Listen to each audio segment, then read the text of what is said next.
I'm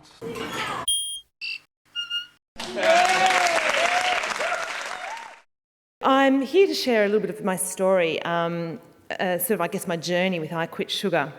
Only 6 or 7 weeks ago, I had the launch of my book in a Potts Point bookstore, and I invited friends and family and organised for some kale chips and some activated nuts. And anyone who is from the eastern suburbs will find the comedy in that. And I got up there and in my sort of flustery kind of nervousness, I announced to the group that, that it was all an accident. This whole kind of I Quit Sugar thing was all of an accident. And I think the language I used in front of my family and friends it was a clusterfuck of shitfulness. And I looked across and my mother kind of gave my father that look that she has reserved just for things like this, things that I've done over the last 39 years. And I think I heard Matt Preston, sort of choke on a kale chip behind me. But the truth of the matter was that the whole I Quit Sugar journey was very much a struggle, and it was very much about resistance on my part.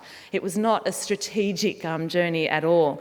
And when Tim asked me to share the story tonight, I thought, oh, thank goodness, I can actually explain what a clusterfuck of shitfulness was all about. And I can share how the struggle and the resistance that I've put up to all of this has actually led to some of the greatest insights in my 39 years on this planet and brought me the closest to happiness that I've experienced. So I'm really glad that, I'm able to do this and share it with you tonight, because I think along my journey I've realised that mostly people want to know that they're not alone in their own shit, and they want to know that their shit has some purpose, and I'm here to tell you that it can. And I promise to everyone out there I'm going to stop swearing from this point forward. I'll refer to my shitfulness from this point forward as the stuff that happened. So that's, okay, so first, all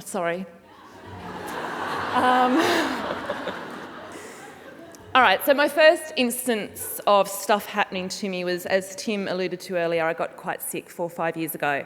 I was the editor of Cosmopolitan at the time, and I was very much a square peg being forced into a round hole, and this really upset me until I realised that I was the person forcing myself into this round hole. I was banging myself into this hole after day after day, and that was even more disconcerting. It got really abrasive, and I suppose eventually it got me very, very sick. I had adrenal collapse, and I think we saw what happens when we get stressed in that WA commercial. I had adrenal collapse, and then I developed a sort of a host of autoimmune diseases. And I guess my body collapsed because I wasn't going to stop. It stopped, and lay down and basically said, we're not going anywhere until you address all of this. Of course, I kept forcing myself. I really took a while to learn this. Oh, hang on. Now, can you ignore the image on the right just for a moment? Because I'll get to that. But,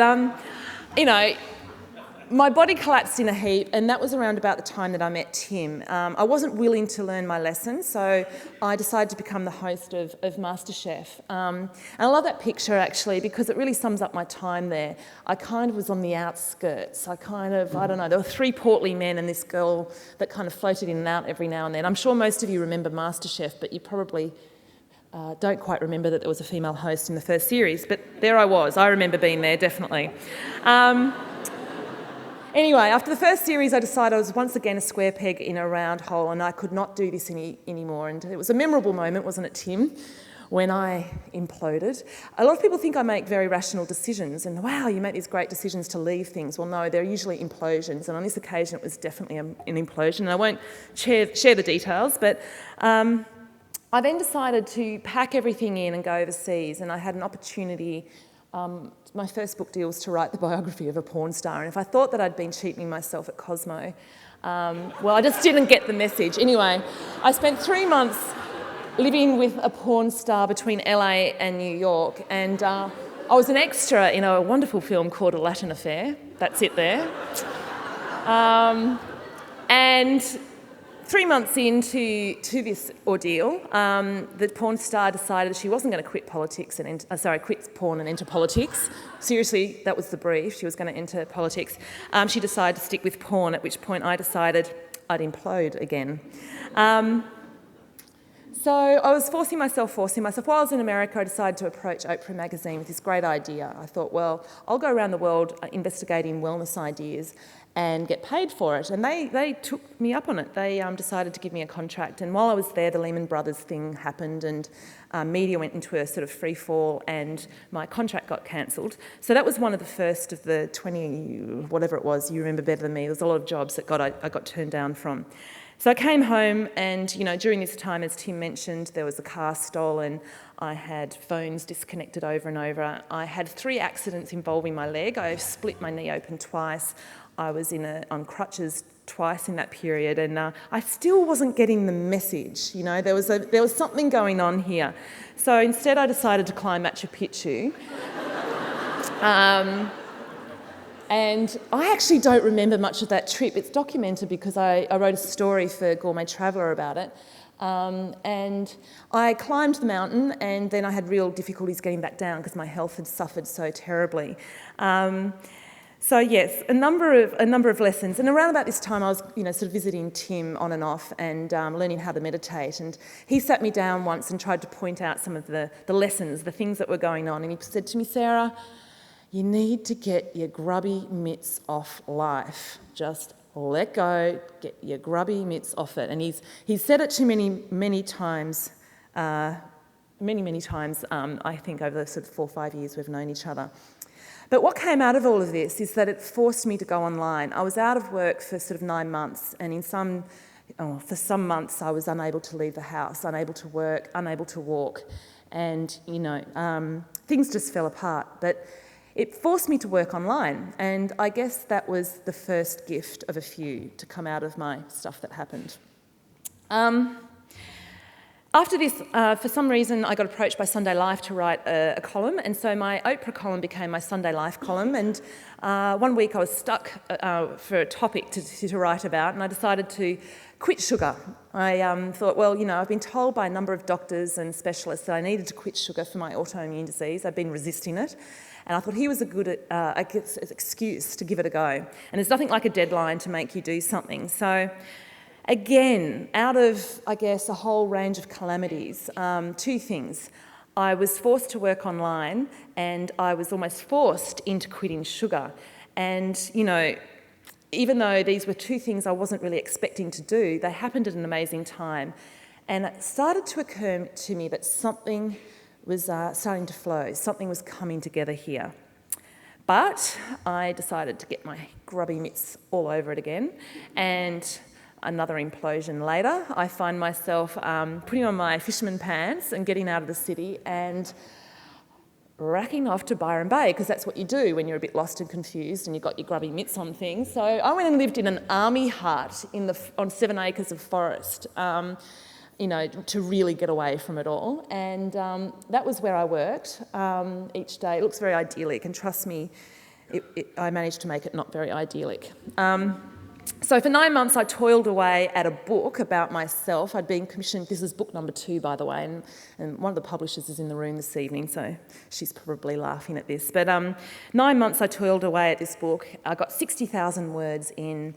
3 months before the deadline, I imploded once again and threw the whole book away. Basically, I was abrasing. I was feeling that abrasion again, and it was. I thought of the analogy today. I thought of a bunch, but probably the tamest of them was forcing dairy whip back into the nozzle. That's what it was like. It just wasn't right. So, another implosion. And I was starting to see a pattern here, that every time I decided to have my grubby mitts all over something, it imploded. Anyway, in the meantime, while I was meant to be writing this incredibly insightful book, the I Quit Sugar thing was coming along. It developed into a few posts. I got obsessed. I interviewed pretty much every expert around the world that I could find. I read all the science. I did more and more posts. People were saying, what about this and what about that? And so hang on, I'll go and investigate it. And the following week I'd write another post, and I started cooking. So rather than writing my memoirs, I cooked up food and, took photos of it. I think halfway through the experience, Instagram was invented, so there's a few Instagram shots there.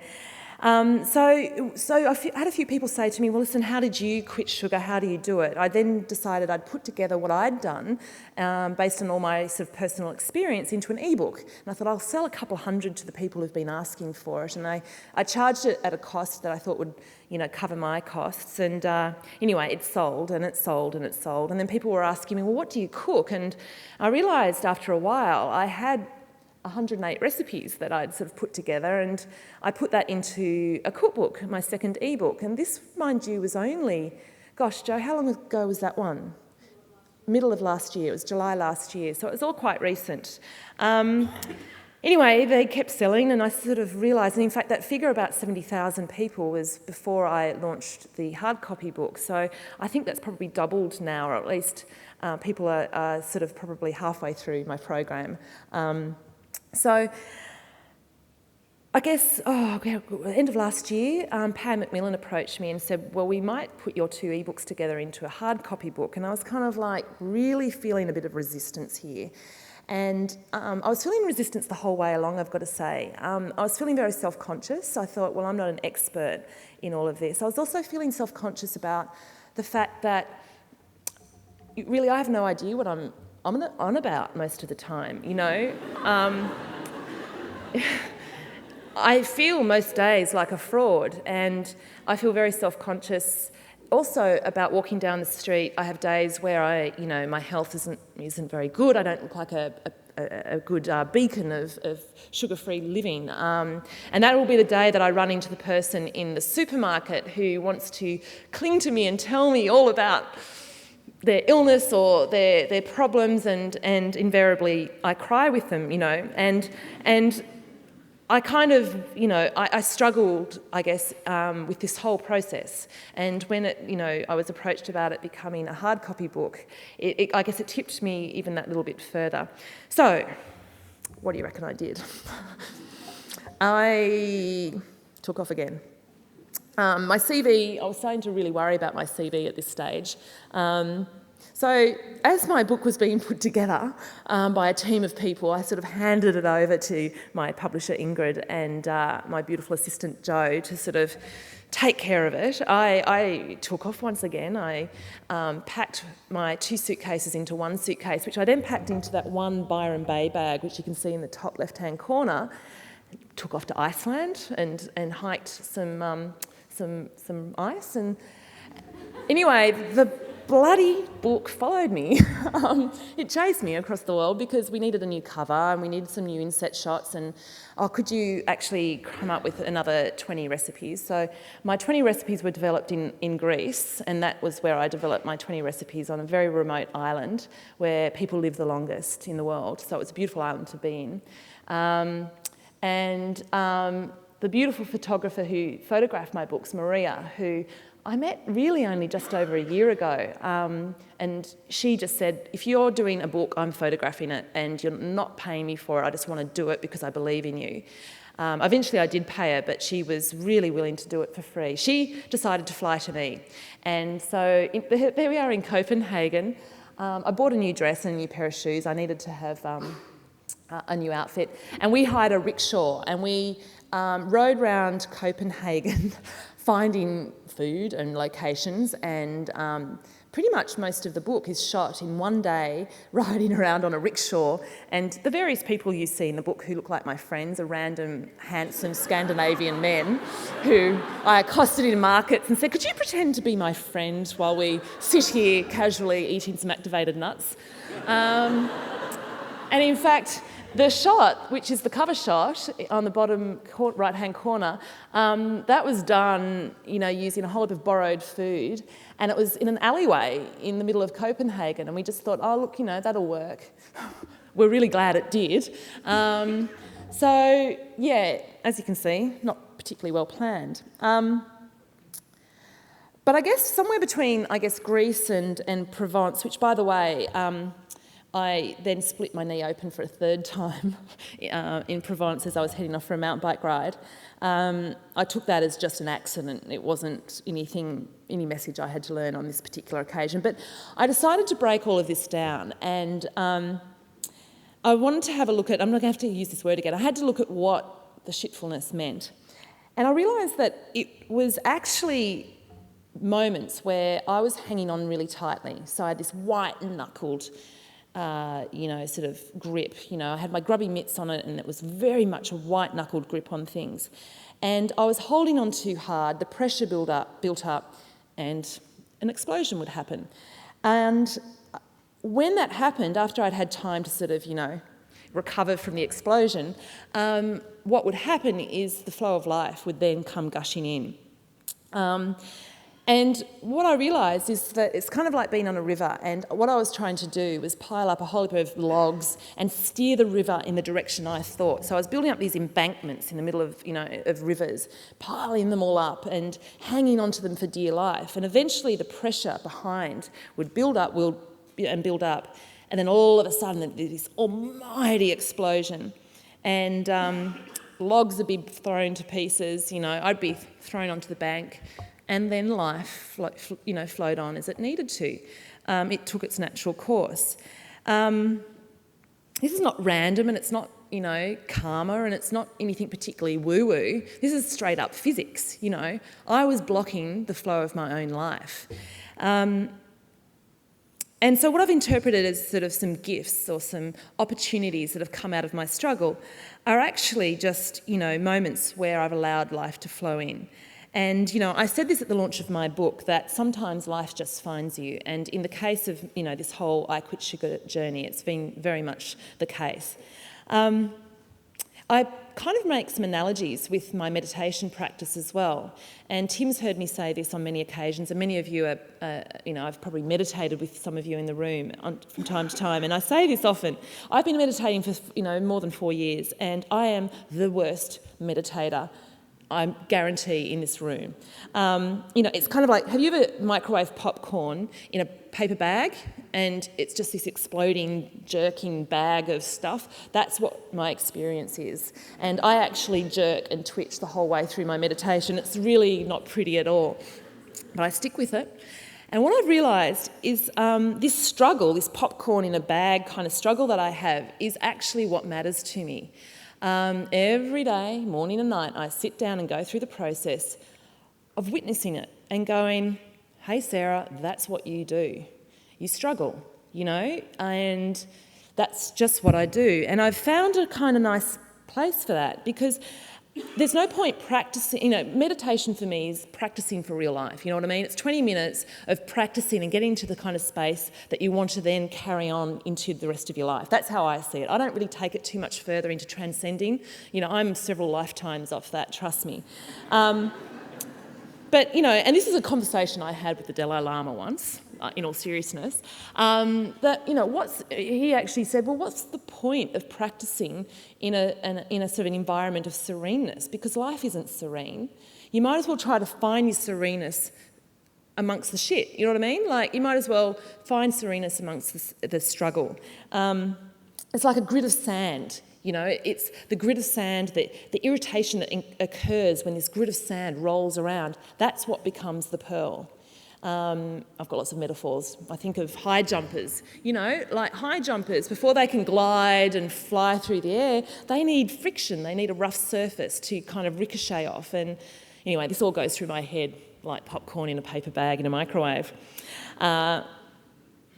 I guess just very, very recently, and it is very, very recently, and very much in tandem with this I Quit Sugar journey, that I've realised that, I've sort of taken up a lilo. Rather than building my log embankments, I now kind of try to sit on the lilo and flow along this river.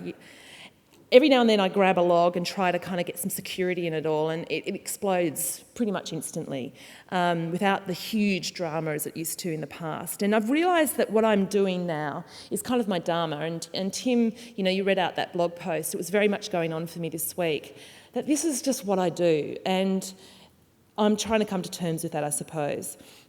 I'm trying to sail gently through my shit. I've said I broke my promise, I know, but I'm just trying to do that these days. I guess the final point that I want to make is that my I Quit Sugar journey has attracted a fair bit of resistance. Let's just say I'm on Coca-Cola's radar right now, and I have some interesting representatives that pop up on my social media radar. generally they're very attractive 20-something young women, and when I go to look at their Twitter avatar, they just don't exist. They've got one tweet and it's generally geared at me. And this is a common experience for a lot of us who are in this sort of area, because it's very new and it's very much what I guess Big Sugar is wanting to tear down. But it's really funny. I get lobbed, a ball of insult, whether it's on my blog or, sort of on Twitter or Instagram. And, it's kind of funny. I can see the ball coming towards me. It's like, here we go again. Oh, yeah, it's that one again. And it's coming towards me. But the problem is, for these poor people trying to insult me, is that they've got nothing sturdy for their ball of insult to hit up against, because all it can do is kind of flop flaccidly into my pond of struggle. It's like, hey, come and join me, I don't really know where all this is going to head. I'm exploring it. I'm trying to get to the bottom of it. I don't claim to be an absolute expert in all of this. I quit sugar. The name of my book isn't You Must All Quit Sugar, or I'm on a rampage to get everybody on the planet to quit sugar. It's an invitation. And I think that that's kind of where I've very much arrived at. What I do, I hope, and what I've done and where I've ended up is just an invitation. And, that's where I hope to, I guess, leave it. And, there I go. There I am with I Quit Sugar, not You Must Quit Sugar. But, yes, that's as much as I feel comfortable sharing with you right now. I think I've got, and if you want to know more about absolutely everything in my life, you can read about it on my vlog. But I think I've got time, Tim, for a couple of questions. Is that right? Or not really? Not so much. Okay. Yeah, no, that's all right. No. I have got some books for sale out the back, and I am more than happy to sign them. And if I can be one of your 3 people, if you like. So you can come and ask me a question then. Thank you very much for your time.